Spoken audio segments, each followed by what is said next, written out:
Kalau kamu cari uang, dagang saja, gedein perusahaanmu. Tapi kalau kamu nyalon wali kota, kamu harus jujur dan tidak boleh macem-macem. Kalau menurut Mbak Christine, kira-kira Pak Jokowi masih tetap mengikuti apa yang menjadi pesan dari ibundanya ini atau bagaimana menurut Mbak Christine?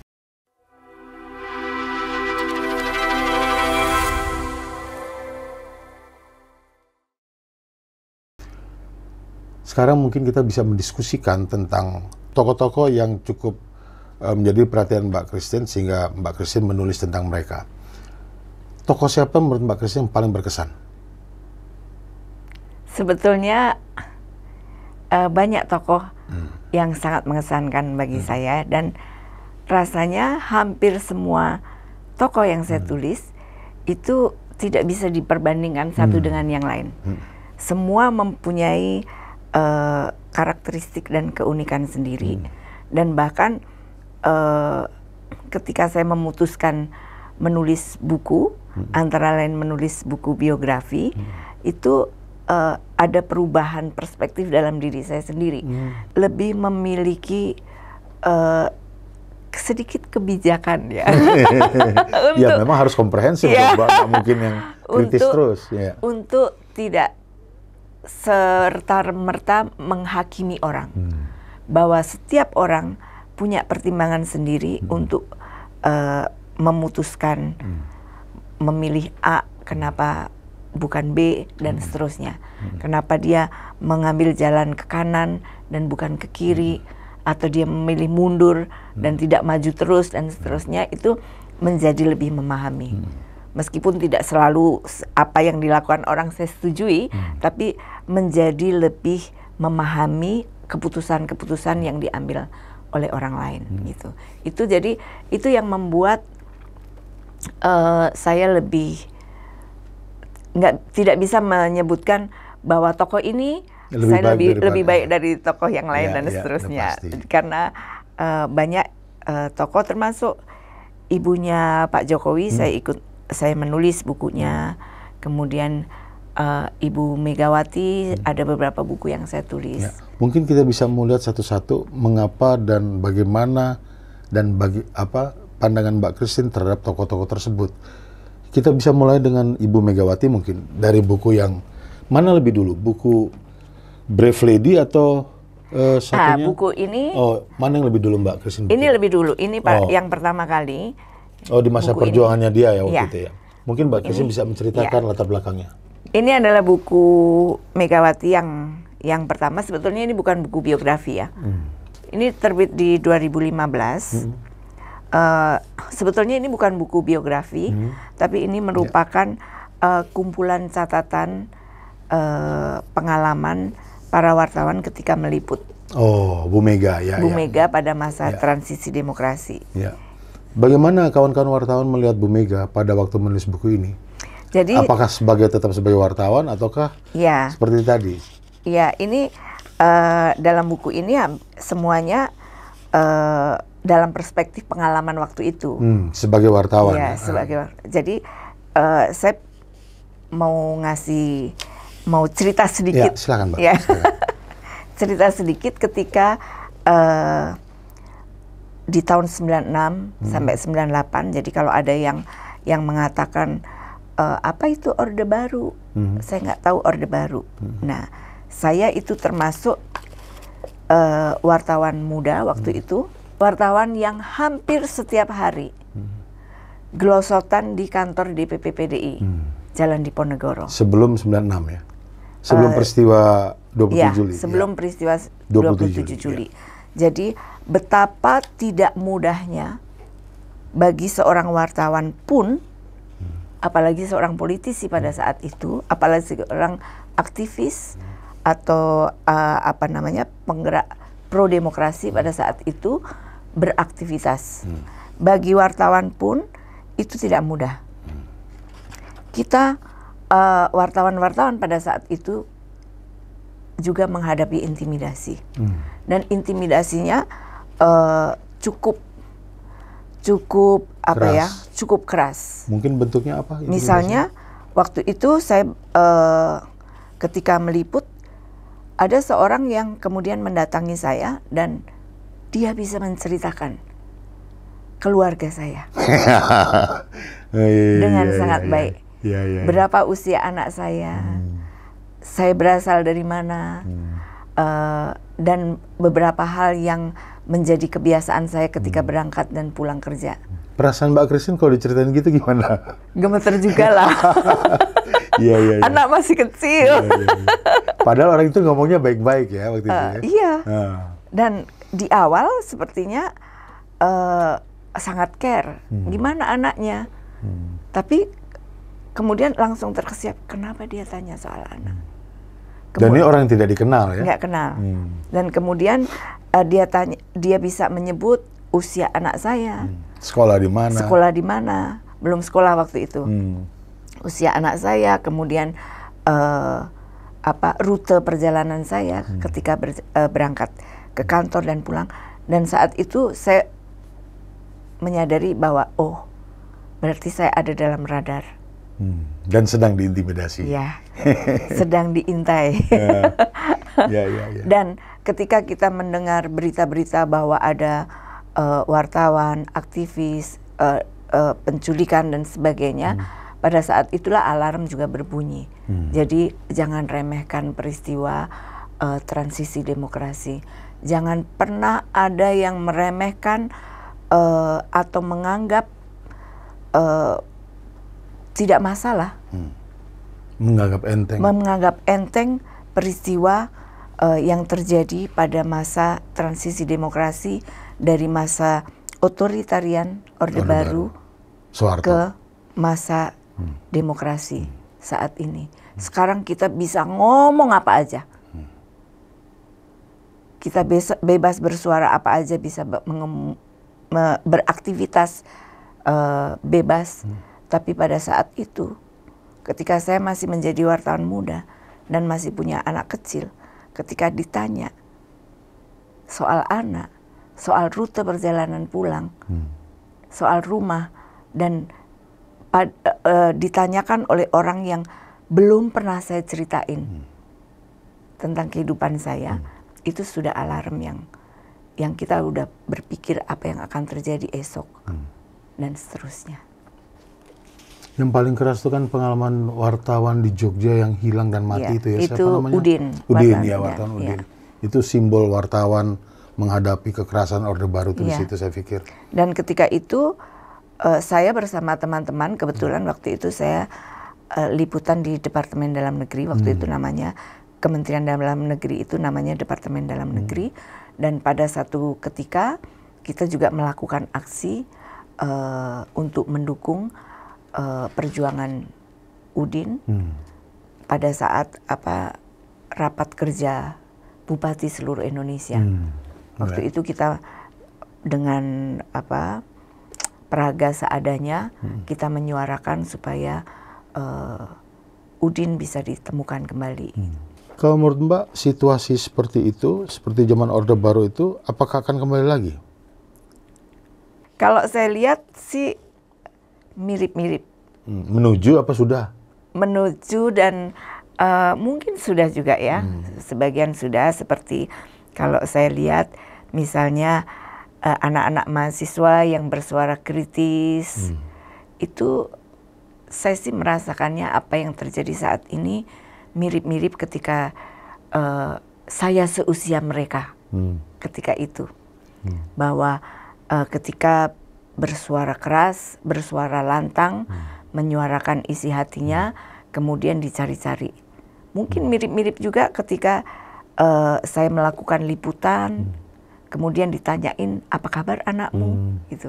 Itu pun sudah sebetulnya intimidatif karena dilakukan oleh orang yang tidak kita kenal. Ya, seperti Ketua BEM UI yang kemudian Melkisedek yang kemudian tiba-tiba harus berhadapan dengan isu itu khas cara Orde Baru gitu. Iya. Itu saya ngerasa banget. Saya langsung tahu ini DNA-nya apa ini. DNA-nya apa? Iya. Saya sudah langsung bisa merasakan oh tren seperti ini, gaya seperti ini DNA-nya apa saya udah tahu. Karena pernah mengalaminya dulu. Karena ya. pernah mengalaminya dan pernah menyaksikan yang dialami para aktivis. Ya. Untuk berikutnya kita menyoroti buku yang ditulis oleh Mbak Christine tentang ibundanya Pak Jokowi, yaitu Ibu Sujiatmi. Bisa Mbak ceritain bagaimana latar belakangnya, prosesnya, Ini buku dan mengapa memilih? ya, buku ini menarik ya. Buku judulnya Saya Sujiatmi, Ibunda Jokowi ya. Buku ini terbit ketika Pak Jokowi menjadi Gubernur DKI, belum dicalonkan menjadi calon presiden, karena ini terbit April 2014. Ini buku kenapa kami menulis buku ini, karena waktu itu kita sangat tertarik pada munculnya Pak Jokowi. Pak Jokowi yang bukan siapa-siapa, yang berasal dari orang kebanyakan. Ya. Nah kemudian memang kita jadi ingin tahu pola asuh seperti apa sih yang diperoleh Pak Jokowi dari ibunya. Dan ketika kita bertemu dengan Ibu Sujiatmi, saya juga sering memanggilnya dengan panggilan Bu Noto. Itu memang kita bertemu dengan sosok perempuan yang sangat sederhana, yang yang rasanya saat ini sangat relevan untuk kita baca lagi. Yang mana? Padahal apa? Baik untuk para ibu di Hari Ibu ini maupun untuk Pak Jokowi barangkali juga perlu membaca ulang. Mudah-mudahan beliau pada saat buku ini launching juga sempat diceritain oleh ibunda almarhum. Saya sangat mengagumi Ibu Noto, Ibu Sujiatmi karena sangat sederhana, dan ketika kami menulis dan menginap di rumahnya, Bu Noto itu sering membuatkan kami sambal tumpang. Oh, sambal tumpang ya. Ya, masakan khas Solo, dan setiap kali saya bertemu dengan makanan itu saya pasti akan teringat Bu Noto. Sambal tumpang, kemudian sayur-sayuran dan kerupuk gendar. Ya, gendar. Itu pasti akan disajikan oleh sayurnya lodeh biasanya. Iya. Ya, jadi ada beberapa hal yang saya perlu bacakan lagi. Tahun 2005 Jokowi terpaksa melepaskan jabatan ketua saat teman-temannya di Asmindo mulai mendorong Jokowi untuk maju dalam pencalonan wali kota Solo. Awalnya Jokowi bimbang. Jokowi datang ke Sujiatmi dan mengadukan permintaan teman-temannya. Sujiatmi awalnya terkejut dengan aduan tersebut. Ia bertanya ke Jokowi, apa motivasi Jokowi jika hendak terjun ke politik dengan maju sebagai calon wali kota Solo? Padahal saat itu bisnis mebel Jokowi sedang jaya-jayanya. Ini nasihat Bu Sujiatmi. Kalau kamu cari uang, dagang saja. Gedein perusahaanmu. Tapi kalau kamu nyalon wali kota, kamu harus jujur dan tidak boleh macem-macem. Jangan gunakan uang dari jabatan wali kotamu. Kalau mau kaya, jangan jadi wali kota. Jadi pengusaha saja. Kamu masih bisa ngembangin pabrikmu, bisa lebih besar lagi. Itu kata ibunya Pak Jokowi saat menasehati putra laki-laki satu-satunya ya. Sebelum menjadi wali kota. Iya, ketika memutuskan masuk ke politik. Pada waktu Pak Jokowi itu mau jadi gubernur, ada nggak nasihat atau peran ibunya memberikan masukan? Ada nasihat-nasihat yang diberikan Ibu Sujiatmi ketika karir di politiknya semakin meningkat dan kemudian dicalonkan menjadi gubernur. Nasihat kesederhanaan yang diberikan Ibu Sujiatmi pada anak-anaknya, terutama ke Pak Jokowi, juga ada juga di buku ini, yang ketika anak-anaknya memaksa ibunya untuk punya mobil baru. Waktu itu Bu Sujiatmi mengatakan tidak menginginkan mobil baru, juga hal-hal lain yang ia tidak butuhkan.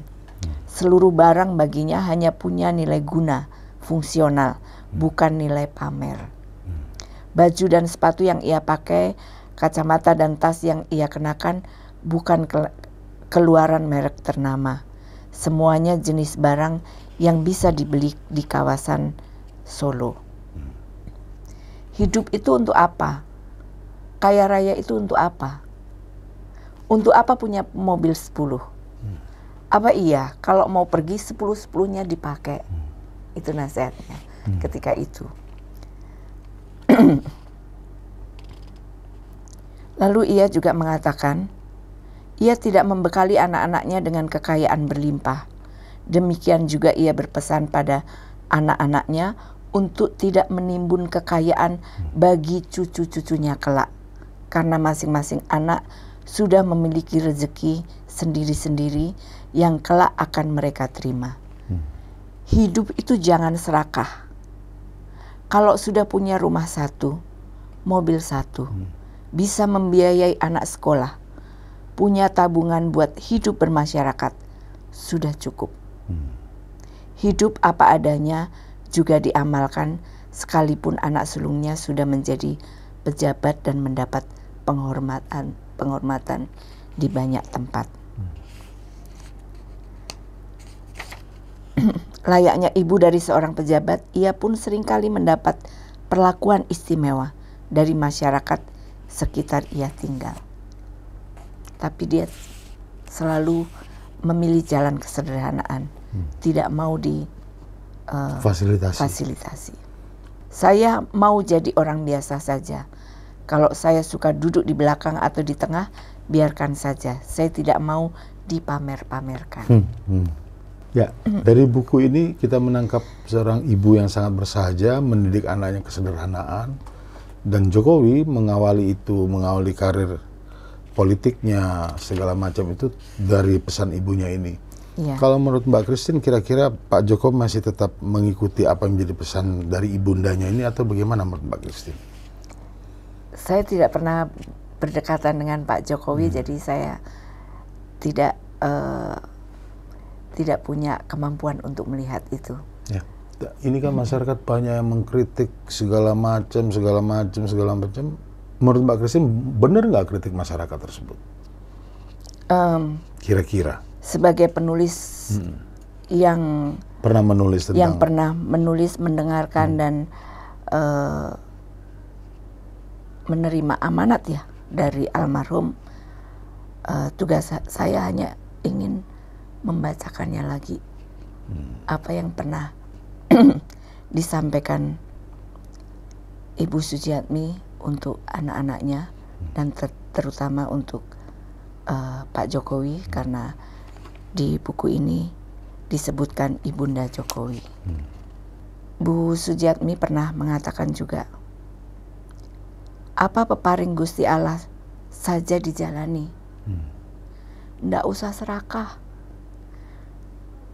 ndak usah punya kemauan yang muluk-muluk, karena nanti kalau ndak kesampaian bisa gelo, bisa kecewa. Bagi saya nasihat itu sangat dalam, artinya kesederhanaan Ibu Sujiatmi yang mengajarkan untuk anaknya tidak serakah, saya rasa relevan saat ini dan relevan untuk semua ibu di Indonesia. Untuk mengajari anak-anaknya untuk tidak serakah, untuk memperoleh apa yang sudah menjadi jatahnya, yang apa peparing Gusti Allah saja dijalani. Ndak usah serakah, ndak usah punya kemauan yang muluk-muluk. Karena nanti kalau ndak kesampean bisa kecewa, bisa gelo. Ya.